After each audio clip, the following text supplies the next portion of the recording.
Hoy día, actualmente, como dice al final de esta mini biografía, eres la presidenta o la directora, perdón, del Museo Chileno de Arte Precolombino. Es así, ¿cierto? Sí, Ujú.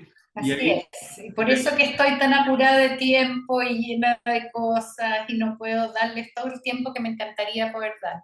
no te preocupes, se entiende perfecto. Y es parte de lo que quería comentar, es que es parte de ese crossover que nos interesa a nosotros de mirar la arquitectura de distintas partes, de distintas disciplinas cruzadas en el fondo. Es un poco la intención del curso.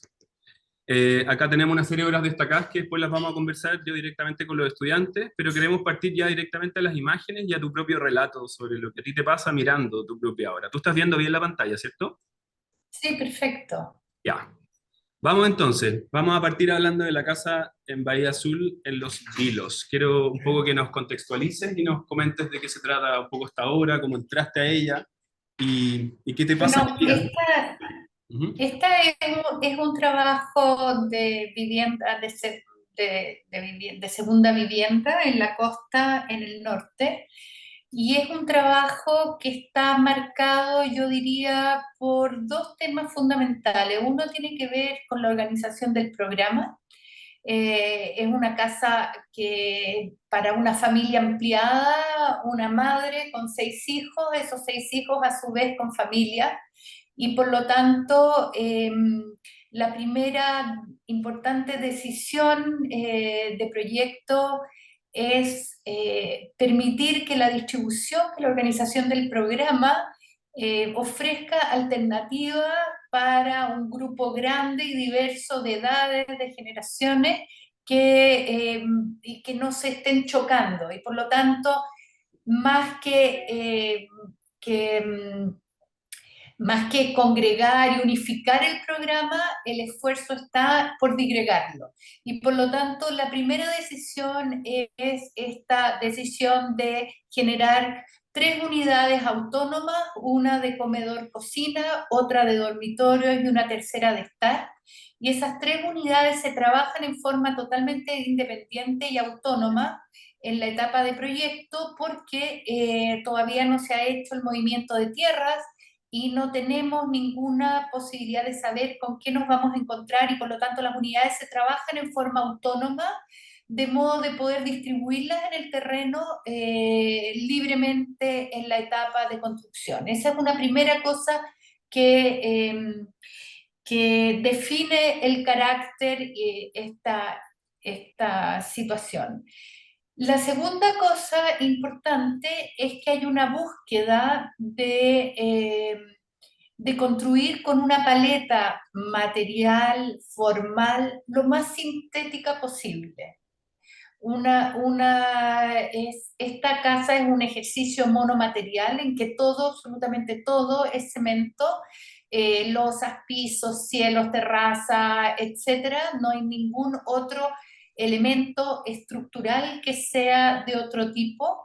Eh, Tiene una voluntad de ser una pieza, estas 3 piezas, porque antes que se junten y que se configure la casa, son 3 piezas autónomas, buscan tener una cierta racionalidad desde el punto de vista de la organización formal y de la medida, y por lo tanto es una casa que se origina en un módulo, en un corte transversal similar, los 3 módulos son iguales, y una modulación de 1,20 m, que es la que organiza todas las particiones, apertura, ubicaciones de divisiones, etcétera, etcétera. Luego, y esto es lo que termina por construir digamos, la configuración final, cuando se hace el movimiento de tierra nos damos cuenta que tenemos muchas opciones porque no nos encontramos con roca. Nosotros pensábamos que la roca que vemos a los pies del sitio estaba en el subsuelo, y nos damos cuenta de que eso no es así y que tenemos toda libertad, y ahí aparece la posibilidad de armar una estructura en 2 niveles, con lo cual el proyecto gana en montones de aspectos. Primero gana en la relación con el paisaje, teniendo una relación más abstracta en los niveles altos y una relación muy directa y concreta en los niveles de abajo. Gana también en la posibilidad de construir espacios intermedios en las terrazas que quedan semitechadas, con los volúmenes que se proyectan, y por lo tanto la relación con el paisaje, con el lugar, es menos unívoca, es menos unilineal, y se transforma, y la agrupación, digamos, de este apilamiento de los volúmenes se transforma en una, ofrece nuevos espacios para el uso, como esta terraza, por ejemplo, que no habría sido posible si no hubiéramos hecho este apilamiento vertical de los volúmenes. Y luego, como la sección es igual, la modulación es igual, etcétera, la posibilidad de mantener la condición volumétrica de cada una de estas unidades sin modificarlas, es por supuesto un desafío estructural importante, pero desde el punto de vista formal se ocupa la misma configuración de los volúmenes autónomos en este sistema de apilamiento.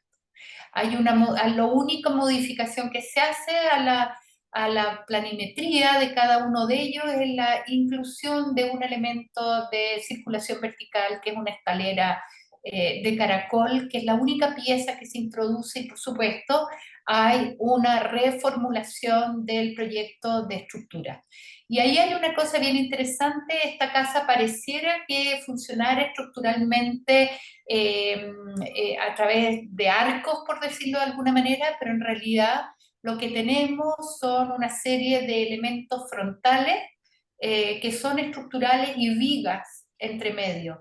Y por lo tanto eso nos permite liberar los frentes longitudinales todo lo que queramos, porque las estructuras portantes las cargas están siendo transmitidas a través de estos planos inclinados, que son vigas estructurales de hormigón armado, y los frentes angostos de las casas, que son los que reciben estas vigas. Y eso permite mucha flexibilidad a la hora de abrir y hacer más permeable la casa hacia el exterior. Perfecto, buenísimo. Eso con respecto a esta casa. Perfecto. ¿Me sigue escuchando bien, cierto? Sí, sí, perfectamente. Vale, nuestros estudiantes están tomando nota de todo lo que estás contando. Es un poco este el plan. Vamos a pasar a la segunda, que es el Palacio Pereira, que es parte de las más, quizás emblemáticas, más vistas también, quizás de las más recientes, probablemente, y que además involucra de alguna manera tu trabajo actual como directora, perdón, del Museo Contemporáneo, quiero decir en el fondo, perdón, que es parte como tu trabajo reciente, ¿no? Nos pegamos un salto como en tu historia de arquitecta, desde esa casa en Bahía Azul, ¿no? Hasta tu trabajo más contemporáneo. Entonces aquí tiene que haber un contraste, o la idea es que los estudiantes perciban ese contraste en el avance, digamos, de una carrera de arquitecta como la tuya, ¿vale? Bueno, este es un proyecto que surge de una convocatoria de un concurso internacional que hace lo que antes era la DIVAM, que era cuando no teníamos Ministerio de las Culturas, y el área de museos y de patrimonio estaba alojado en el Ministerio de Educación, específicamente en la Dirección de Bibliotecas, Archivos y Museos. Nosotros ganamos en conjunto con Paula Velasco, mi socia, y las dos invitamos a Alberto que colaborara con nosotras Alberto Moleto, en este proyecto, y lo desarrollamos en conjunto, por supuesto, con un equipo de especialistas, entre los que son muy relevantes los asesores en restauración, que son Fernando Pérez, Alan Chandler y Luis Cerco, y en el área de ingeniería estructural, Pedro Bartolomé y Cristian Sandoval. Es un proyecto que contempla la recuperación de una estructura doméstica, entre comillas, lo que se conoce como Palacio Pereira, de fines del siglo XIX, que es diseñada por uno de los arquitectos que el Estado de Chile invita a construir la obra pública de Chile, y que aprovecha durante su estadía de vincularse con las élites locales, y a partir de este vínculo aparecen algunos encargos. La Casa del Palacio Pereira es uno de estos encargos.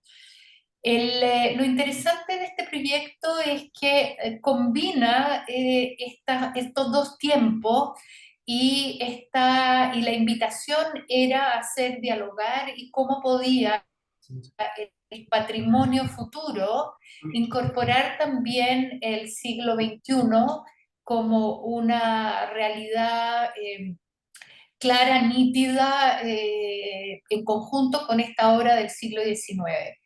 Hay, por supuesto, un desafío estructural importante en ambos proyectos. En el primero, porque nosotros consideramos la recuperación del palacio de la obra original como una recuperación patrimonial que no solamente pone en valor los valores simbólicos y ornamentales o estilísticos, sino que también su performance estructural, y por lo tanto hubo, y eso es un tema muy relevante y que se sabe poco, pero es muy relevante para el resultado del proyecto, hubo un esfuerzo muy grande y una negociación muy importante con el Ministerio de Obras Públicas, con los equipos técnicos del Ministerio de Obras Públicas, para que en este caso prevaleciera la norma, nos permitieran trabajar con la norma italiana y no con la norma chilena, porque Chile no contaba en ese entonces con norma para albañilería simple y por lo tanto eso nos habría obligado, si hubiéramos trabajado con la norma chilena, nos habría obligado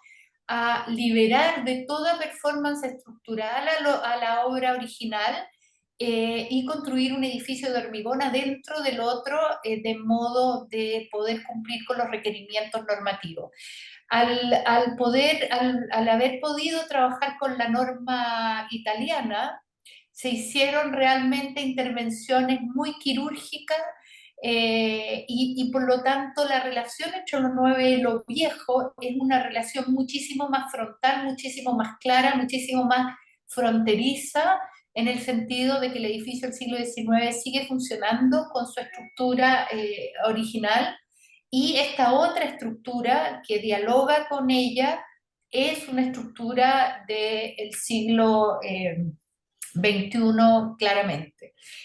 Nosotros, en la obra nueva, para nosotros era muy importante que fuese una obra que se leía desde el momento que estamos viviendo hoy día y que por lo tanto incorporaba los distintos tiempos, y en ese sentido entendíamos la obra de recuperación patrimonial como una obra a la cual se le van agregando tiempos. No es una intervención que busca restituir un momento de gloria de la obra y retrotraerla al siglo XIX.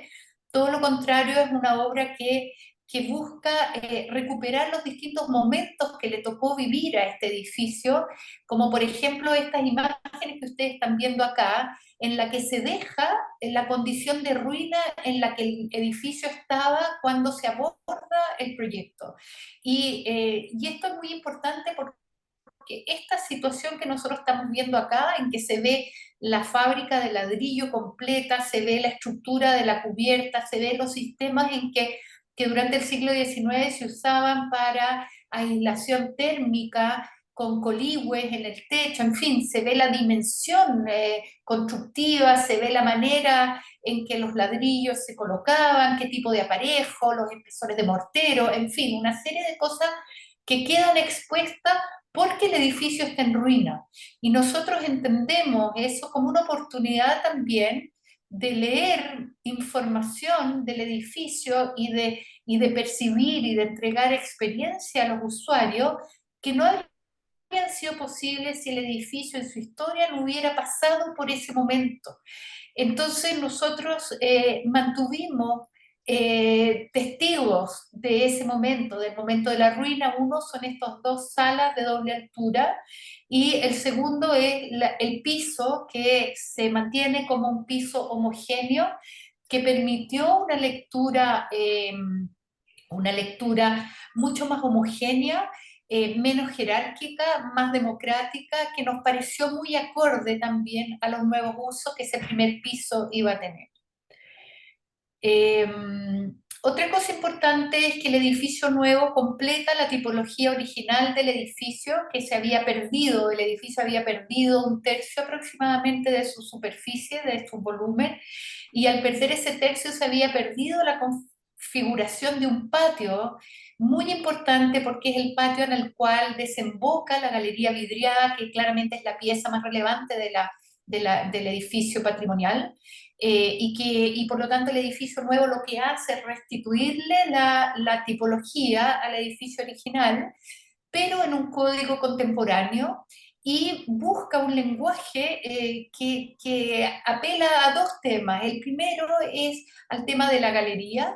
Ese patio originalmente era un patio que estaba rodeado por galería, y eso quiere decir que la relación entre el interior y el exterior estaba mediada por sombra, por proyecciones, por distintos espesores, me refiero exactamente a esto, que provocaban estas galerías, y nosotros buscamos entonces una expresión que recuperara un poco ese ritmo, esa textura, y al mismo tiempo buscábamos una expresión un poco de andamiaje, de modo de entender el cuidado del patrimonio como algo permanente en el tiempo. No es algo que se ejecuta en un minuto, sino que es algo que dura a lo largo de la vida del edificio. Entonces la idea de andamio, de un trabajo en curso, de un tema de proceso nos pareció interesante, a la vez que esta estructura nos permitía resolver todos los temas de una manera muy, muy flexible, todos los temas y requerimientos que en las distintas partes del edificio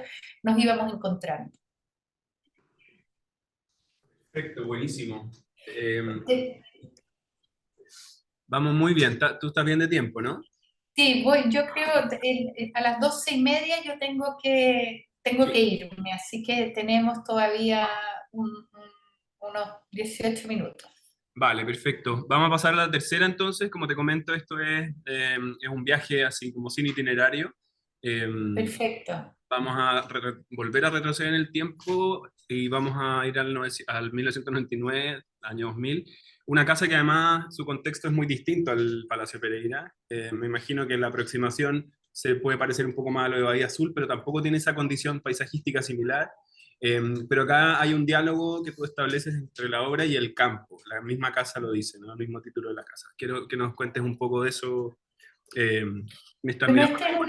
esta es una casa bastante temprana, yo diría, es una casa que hago en paralelo, dos casas de campo, y las dos casas de campo buscan recoger de alguna manera una cierta condición de la arquitectura, eh, de la arquitectura local, histórica, rural.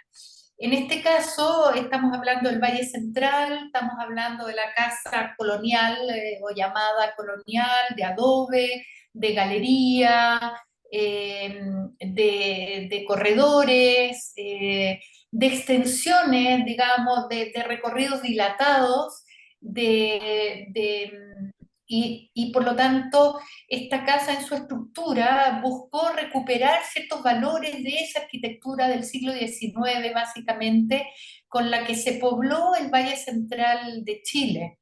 Y lo busca en sus condiciones materiales, estructurales, pero también en algunos códigos formales como la galería, galería interior, galería exterior, etcétera, etcétera.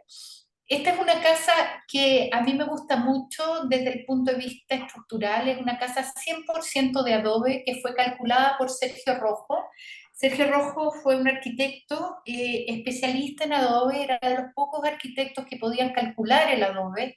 Y hay una cosa muy interesante, este proyecto se termina en el 2000 aproximadamente, y con el terremoto del 2010, bueno, para contarles un poco en términos constructivos, es una fundación corrida de hormigón con una especie de basamento o zócalo que permite que el adobe no esté en contacto con la humedad del suelo, que se construye con piedras y con piedra metida en el moldaje y hormigón entre medios sobre el cual se empieza a montar el adobe.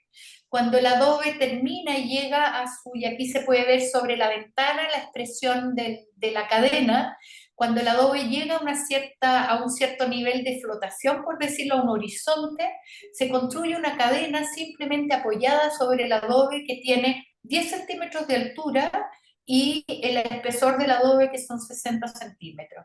Y sobre ese nivel se construye con quincha, que es lo que se hacía en las casas de 2 pisos. El primer piso es de adobe, el segundo piso es de quincha, para no darle excesivo peso.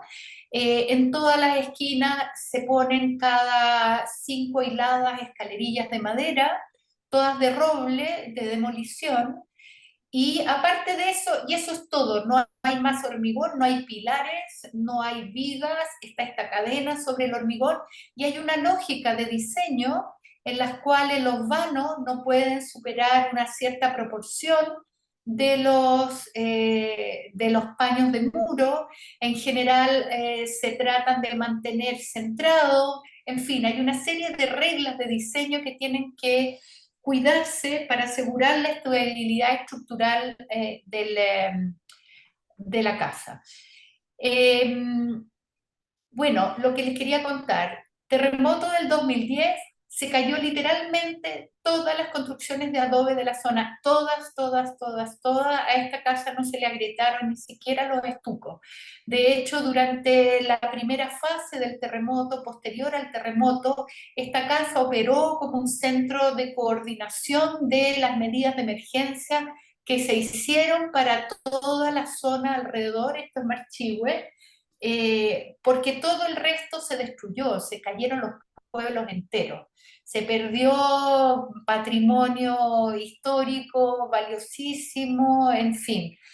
Así que es una casa que yo creo que en algún minuto quizás alguien se anime a estudiarla desde el punto de vista estructural, porque esto demuestra y es una prueba de que sí podemos construir en adobe en Chile, que es sustentable, además de ser muy sustentable en términos de eficiencia energética y otro tipo de valores ambientales, etcétera, que son muy ricos.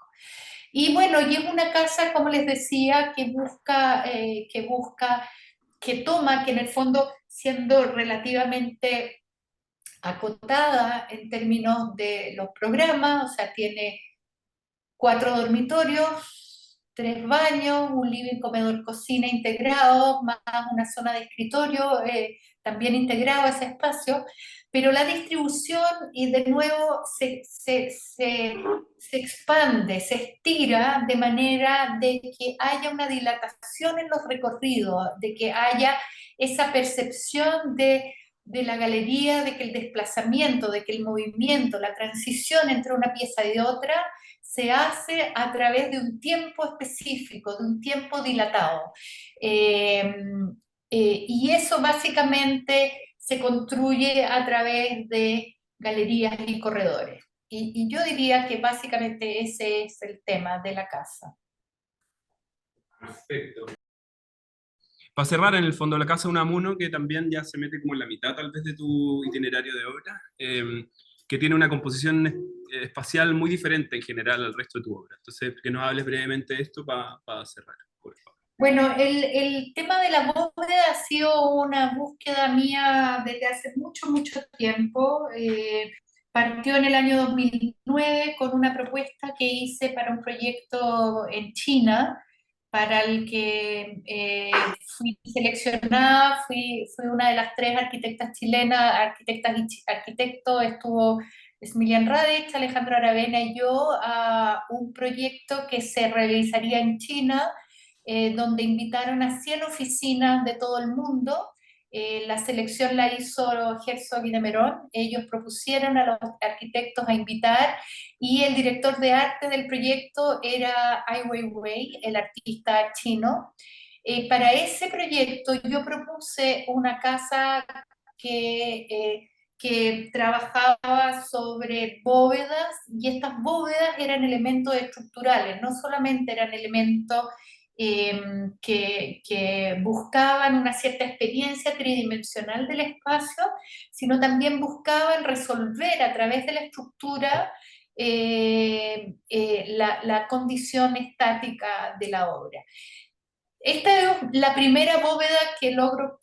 Tengo montones de proyectos hechos con bóveda, he hecho proyectos para hoteles, he hecho proyectos con cursos, hemos hecho montones, he podido construir muy poco, una casa en Bahía Azul, esta casa de acá, Y ahora estamos probablemente, vamos a empezar a construir otra casa también de lamelas y con bóveda que retoma esta estructura.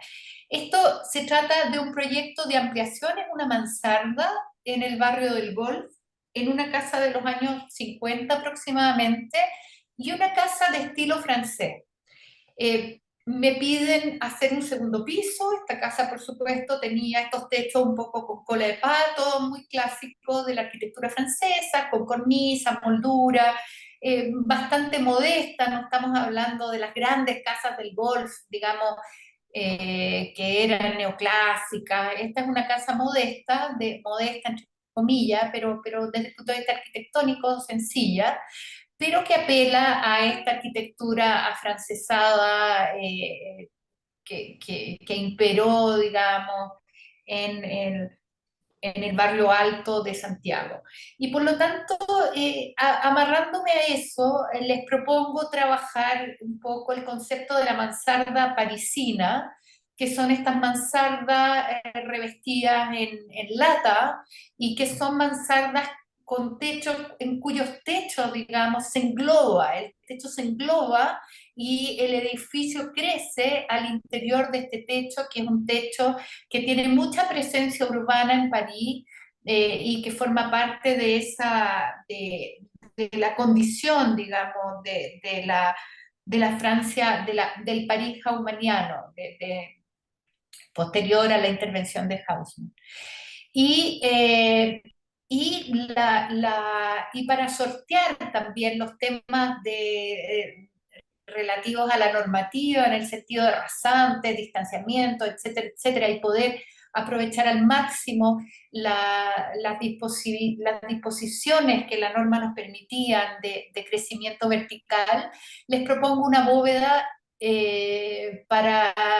Y y llego a la lamela, que la lamela era un elemento estructural que yo venía trabajando mucho tiempo con los estudiantes, habíamos hecho varios talleres, incluso en Estados Unidos con Smilian hicimos uno en Texta, en que recuperamos estas tecnologías vernáculas de los años rurales e industriales que se perdieron a partir de los años 50 en adelante, ya no se construyó nunca más con la mela, vinieron los galpones